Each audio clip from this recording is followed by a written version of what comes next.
الحمد لله رب العالمين والصلاة والسلام على سيد الأنبياء والمرسلين أما بعد فأعوذ بالله من الشيطان الرجيم بسم الله الرحمن الرحيم. آج کے درس کے اندر حضرت علامہ مولانا مفتی محمد امجد علی اعظمی رحمۃ اللہ تعالیٰ علیہ آپ کے حوالے سے ایک دو باتیں، ایک دو مسئلے آپ کے گوش گزار کرنے کی کوشش کرتا ہوں. لیکن اس سے پہلے تمہیدی طور پر وہ یہ ہے کہ اللہ رب العالمین جل جلالہ و عظم نوالہ نے علم کی قدردانی، علم کی فضیلت، علم کا مقام یہ ذکر کرتے ہوئے ارشاد فرمایا وَعَلَّمَ آدَمَ الْأَسْمَاءَ كُلَّهَا سورہ البقرہ آیت نمبر 31 ارشاد فرمایا کہ اور اللہ نے آدم کو تمام نام سکھا دیے، اور یہ سکھانے کی ساتھ ہی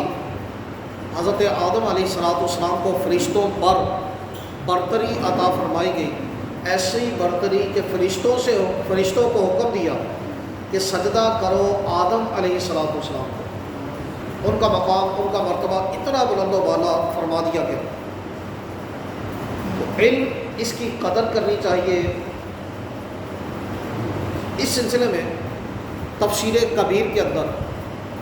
امام رازی رحمۃ اللہ تعالی علیہ ایک روایت لے کر آئے کہ سرکار دو عالم نور مجسم شفیع معظم صلی اللہ تعالیٰ علیہ وسلم کے ایک صحابی رضی اللہ تعالیٰ عنہ آپ صلی اللہ تعالیٰ علیہ وسلم کے ساتھ محو گفتگو تھے کہ آپ صلی اللہ تعالیٰ علیہ وسلم پر وحی آئی کہ اس صحابی کی زندگی کی 1 ساعت یعنی 1 گھنٹہ باقی ہے. اس کی زندگی کا صرف 1 گھنٹہ باقی ہے. یہ وقت عصر کا تھا. رحمت عالم صلی اللہ تعالیٰ علیہ وسلم نے جب یہ بات اس صحابی رضی اللہ تعالیٰ عنہ کو بتائی تو انہوں نے مضطرب ہو کر یعنی بے قرار، بے چین ہو کر التجا کی کہ یا رسول اللہ صلی اللہ تعالیٰ علیہ وسلم مجھے ایسے عمل کے بارے میں بتائیے جو اس وقت میرے لیے سب سے بہتر ہو. میرے اور آپ کے آقا مولا صلی اللہ علیہ وسلم نے زندگی کے آخری لمحات کے اندر بندے کے لیے سب سے بہتر جو عمل ہو سکتا تھا اس عمل کی نشاندہی فرمائی. وہ کیا تھا؟ آپ صلی اللہ تعالیٰ علیہ وسلم نے فرمایا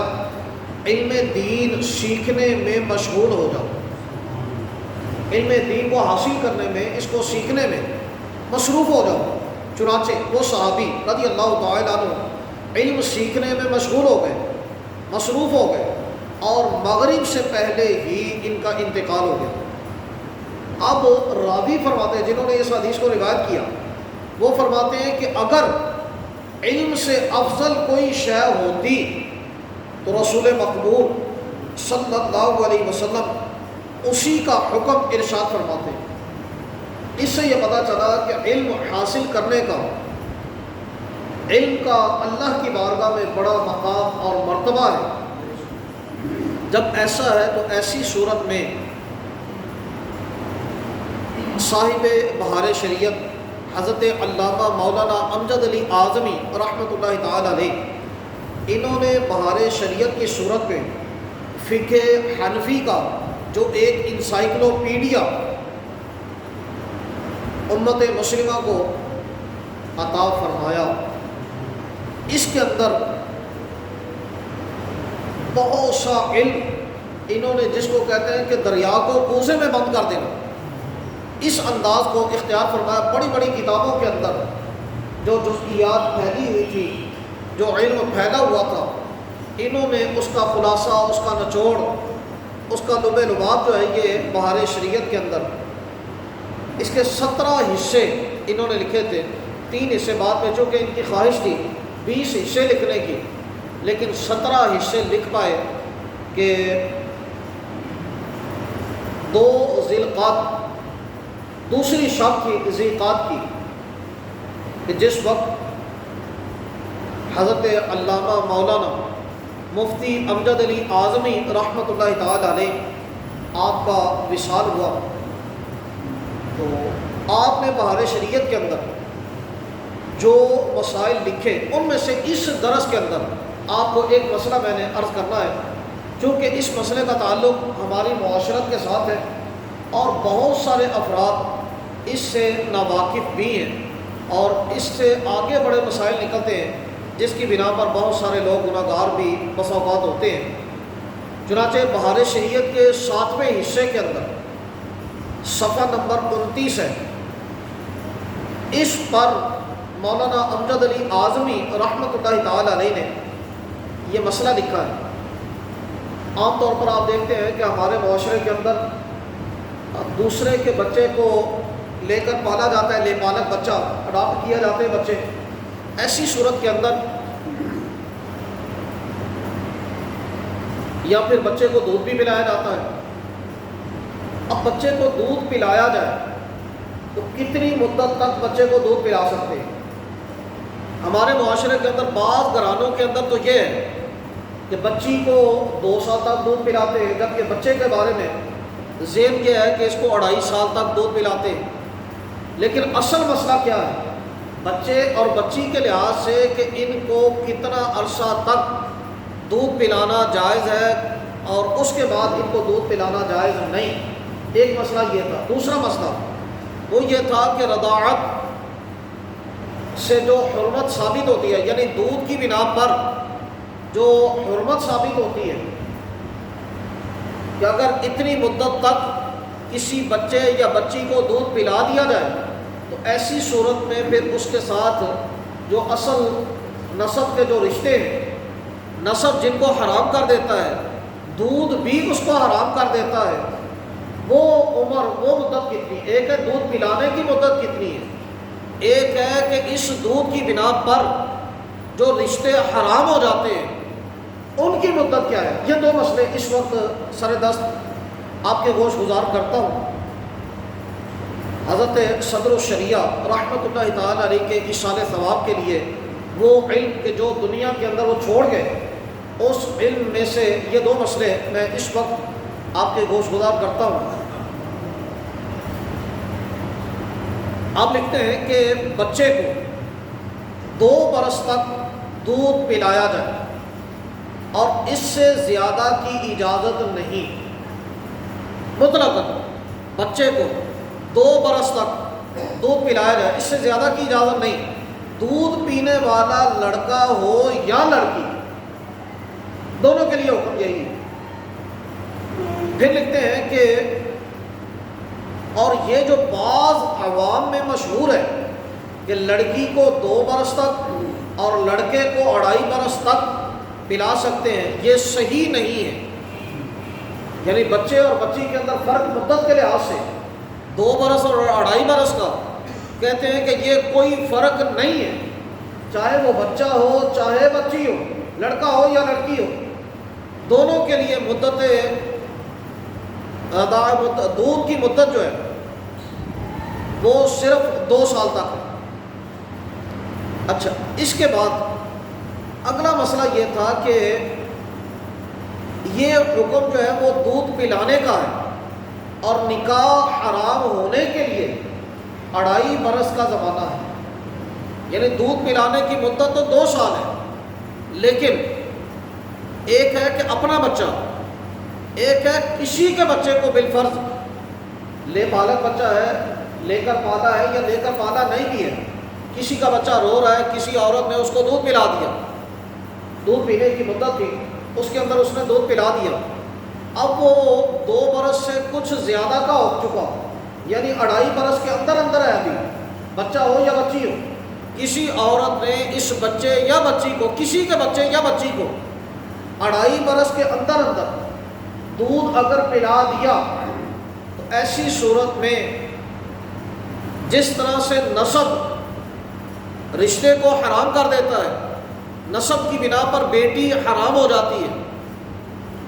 اگر کوئی نسب ہے، نسبی لحاظ سے بیٹی حرام ہے، اور ظاہر ہے کہ نسبی اعتبار سے جو بہن بھائی ہیں ان کا آپس میں نکاح حرام ہے. چچا کے ساتھ نسبی جو چچا ہے اس کے ساتھ نکاح حرام ہے، تایا ہے اس کے ساتھ نکاح حرام ہے، نسبی ماموں ہے اس کے ساتھ نکاح حرام ہے. تو جس بچے یا بچی کو دودھ پلا دیا، اب اس بچے یا بچی کے ساتھ اس دودھ پلانے والی کے شوہر کا، اس دودھ پلانے والی کی اگر کسی بچی کو دودھ پلایا تو اس دودھ پلانے والے کے بچے کا نکاح اس دودھ پلائی ہوئی بچی کے ساتھ حرام ہے. یعنی یہ ہوتا ہے اس وقت مسئلہ کہ جس وقت بچے بڑے ہو جاتے ہیں تو پھر مسائل کھڑے ہوتے ہیں. بچپنے کے اندر تو پیار کی وجہ سے، شفقت کی بنا پر اپنی بہن کے بچے بچی کو، اپنے بھائی کے بچے بچی کو کسی عورت نے اپنا دودھ پلا دیا شفقت کے طور پر کہ اس کی ماں مصروف ہے، کہیں بازار گئی ہوئی ہے اور یہ بھی بچے یا بچی والی ہے، تو یہ دوسرے کے بچے یا بچی کو دودھ پلا دیتی ہے. جب یہی بچے بڑے ہوتے ہیں، آپس میں نکاح کے معاملات کھڑے ہوتے ہیں، رشتہ داریوں کے معاملات کھڑے ہوتے ہیں، تو ایسی صورت میں پھر وہاں پر یہ مسائل کھڑے ہو جاتے ہیں. بس اوقات یاد ہی نہیں رہتا، بس اوقات یاد آتا ہے تو اس وقت یاد آتا ہے جب نکاح ہو چکا ہوتا ہے، جب بلکہ آگے بچے بھی پیدا ہو چکے ہوتے ہیں تو پھر یاد آتا ہے، تو پھر اور مسائل گھروں کے گھر اجڑ بھی جاتے ہیں، عجیب و غریب معاملات پھر کھڑے ہوتے ہیں. اس بنا پر حتی الامکان کوشش یہ کرنی چاہیے کہ کسی کے بچے یا بچی کو اپنے عزیزوں کے اندر، رشتہ داروں کے اندر، اپنے کسی عزیز کے بچے یا بچی کو دودھ نہ پلایا. اگر دودھ پلایا جائے تو پھر رشتوں کے لحاظ، ایک تو اس کو یاد بھی رکھا جائے، پھر رشتوں کا لحاظ بھی کیا جائے کہ کل کلام کو ایسا نہ ہو جائے کہ ان کا آپس میں نکاح کر دیا جائے. اب ایک بندہ، اس کے بارے میں مجھے یہ پتہ چلا، وہ عالم دین ہے، ان کے بارے میں یہ پتہ چلا کہ کسی عورت نے اس کو اور اس کی گھر والی کو کہیں بچپنے کے اندر دودھ پلا. اب پتہ ہی نہ چلا، یاد بھی نہ رہا، ان کا نکاح بھی ہو گیا، ان کے بچے بھی ہو گئے. اب بعد میں جب یہ بات کھل کر سامنے آئی کہ عورت نے تو ان دونوں کو دودھ پلا دیا تھا، اب ظاہر ہے کہ جتنا عرصہ بھی وہ عورت اس کے نکاح میں رہی، جیسے بھی رہی، پتہ نہیں تھا. اب جناب اس عورت کو بھی جدا کیا. اب اس عورت کا پرشان حال کون ہوگا؟ وہ گھر کا گھر بالکل اجڑ کر رہ جاتا ہے، علیحدگی گھر کے کرنی بھی لازم ہے. تو اب ایسی صورت میں بعد میں پشیمانی اور پریشانی اس کے علاوہ کچھ بھی حاصل نہیں ہوتا. اس بنا پر اپنی گھر والیوں کو، آپ کو چاہیے کہ آپ ان کو سمجھائیں کہ ایسی غلطی نہ کریں کہ بچپنے کے اندر اپنی کسی بہن کے کسی بچے یا بچی کو دودھ پلا دیں،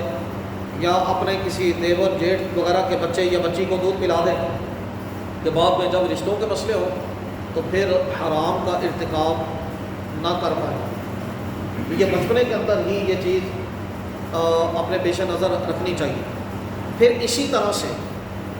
یہ بچوں کو جو لے کر پالا بھی جاتا ہے، اس پالے جانے کے اندر بھی آگے کئی مسائل پیدا ہو جاتے ہیں، پردے کے مسائل بھی آگے کھڑے ہو جاتے ہیں. خیر وہ تو آگے تفصیلاً ذکر کیے ہوئے، لیکن کم از کم یہ جو دو مسئلے میں نے آپ کو عرض کیے، ایک ہے دودھ پلانے کی مدت کہ وہ صرف 2 سال ہے، 2 سال سے زیادہ نہ بچے کو دودھ پلایا جائے نہ بچی کو دودھ پلایا جائے. اور اگر بالفرض کسی نے 2 سال سے اوپر بھی کسی کو دودھ پلایا، کسی کے بچے کو بھی، تو 2.5 سال کے اندر اندر اگر کسی کے بچے یا بچی کو دودھ پلا دیا تو ایسی صورت میں اس بچے یا اس بچی کے ساتھ اس دودھ پلانے والی کے کسی بچے یا بچی کا نکاح اس کے ساتھ نہیں ہو سکتا، اس لیے کہ دودھ کے لحاظ سے وہ اس کے بہن بھائی کہلائے. تو دودھ کے بہن، جس طرح نسب کے بہن بھائی ان کے ساتھ نکاح حرام ہوتا ہے، اسی طرح سے جو دودھ کے بہن بھائی ہوتے ہیں ان کا بھی آپس میں نکاح کیا ہوتا ہے؟ حرام ہوتا ہے. اللہ ہم سب کا حامی و ناصر ہو. وآخر دعواہم ان الحمد للہ رب العالمین.